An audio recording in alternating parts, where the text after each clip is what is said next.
Joining us now to comment is Elad Eliahu, Timcast news reporter for Reaction. Elad, I'm excited to have you on. You're one of the few people in the country who have been following this narrative of so-called former Trump people who are now running to Kamala. How does this story ring with you? I think along the lines of a lot of things we're seeing from the Kamala Harris campaign, it's wishful thinking more than anything else.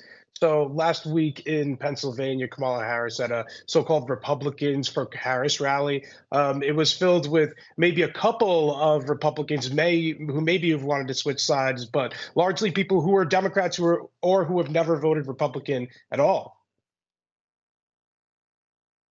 And you were there. You were on the ground for that rally, or you were reporting on it?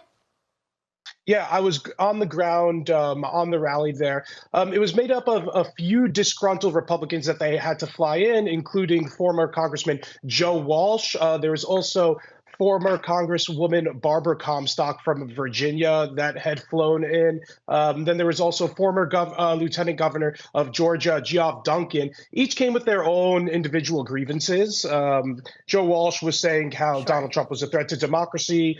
Ms. Comstock was talking about the E. Jean Carroll case. She was alluding to the E. Jean Carroll case. But for I think a big chunk of what is the so-called Republicans for Harris coalition is something that Donald Trump could reach out to and would be able to win back. I had a long conversation with Joe Walsh about the most important issues to him, and he told me his top issue was Israel. And if he's legitimately concerned about Israel as his top issue, I think it's pretty clear about how the Kamala Harris campaign and Democrats writ large aren't going to be able to be fully behind Israel with their far left flank constantly at their side, nagging them.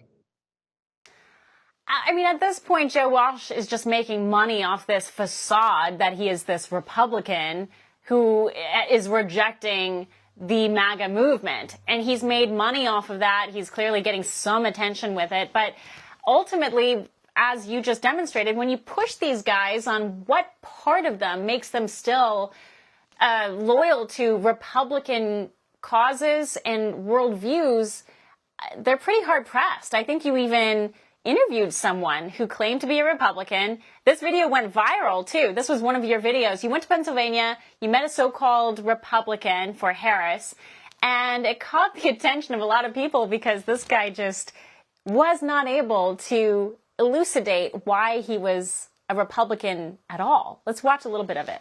Is there anything Donald Trump could do or say at this point to earn over your support? Absolutely. Goodbye. See you later. I'm going down to Mar-a-Lago and playing more golf. Who's the last Republican you supported? Well, right now it would be Adam Kinzinger, Romney, Liz Cheney. Well, that does not look like the typical Republican voter. You know, eventually in that clip, I go on to ask him if he's ever actually voted for a Republican, and he went on to say no.